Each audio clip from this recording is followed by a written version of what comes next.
While demonstrations continue to escalate across Iran, protesters have also gathered outside the Iranian consulate and the regime's embassy near Kensington in London to voice frustration and anger over political repression, economic hardship, and limits to personal freedoms, and to call for a return of the Shah and restoration of democratic relationship. I'm here to stand with my brothers and sisters in Christ who have been oppressed viciously and relentlessly for decades by the Islamist regime in Iran. I'm glad to say that they are finding a voice now and a footing that they can actually find freedom at last.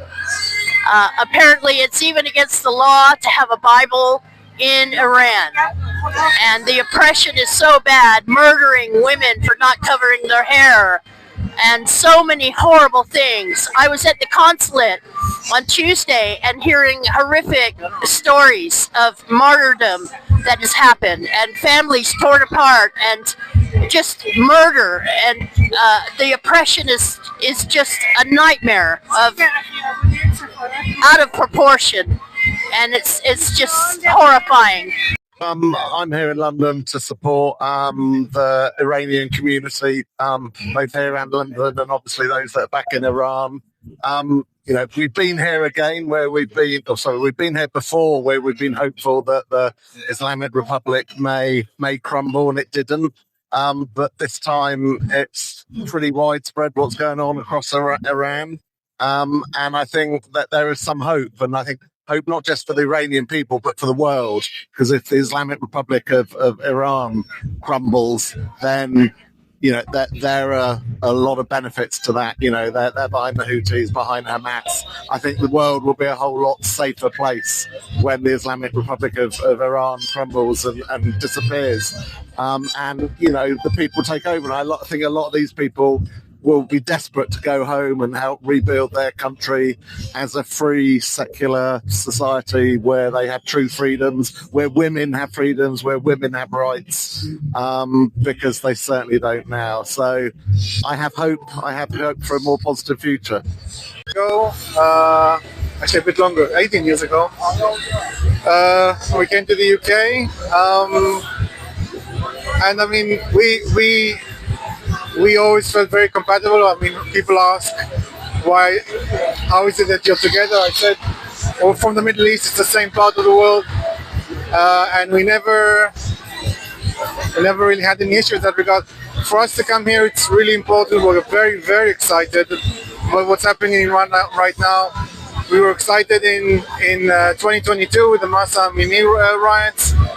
We were hoping from 2009 that the regime will change, so it's extremely meaningful, and it appeals really encouraging that there hasn't been a very strong crackdown on the protesters. I'm hoping that's some sort to do with the external influence from either America or Israel to not crack down on protesters, and if the way keeps going the way it is, then it will be really, we may have a regime change. So we are here to represent the people in Iran who are chanting for the return of our Shah, King Reza Pahlavi, to Iran. And we are hoping that once Iran is free, just like we have a family of Israeli-Iranian at home, we will be able to resume Iranian-Israeli friendships as well. As you see, lots of British, Jews and Iranians standing here shoulder by shoulder to showing their support to the Iranian people and saying, we are standing with you till your victory. We are done with the Islamic Republic and we call for return of monarchy again and make Iran great again. It's important that we are today here to stand in solidarity with the real freedom fighters that we have today in our world. The Iranian public, which is outrising against this corrupted Islamic terrorist regime that inflicted so much pain and suffering on the Iranian people in the last almost 50 years. And we are here to tell them that they are not alone. They don't need big governments and they don't need big presidents. They need the solidarity of people from the world. They need people like us to stand up for what's right and for freedom for the Iranian people. That's what they need right now. And we are here to tell them exactly that we are behind them. They are not alone and we are with them 100% until victory. The Iranian regime has responded with heavy security measures, internet restrictions, and mass arrests, with reports also of deaths and severe injuries inflicted. Human rights groups are reporting growing concern over the treatment of protesters, with President Trump threatening potential military action should aggression against protesters continue. With tension rising, some are asking whether or not this could be the end of the regime. I'm Reagan King, reporting for Revelation TV in London.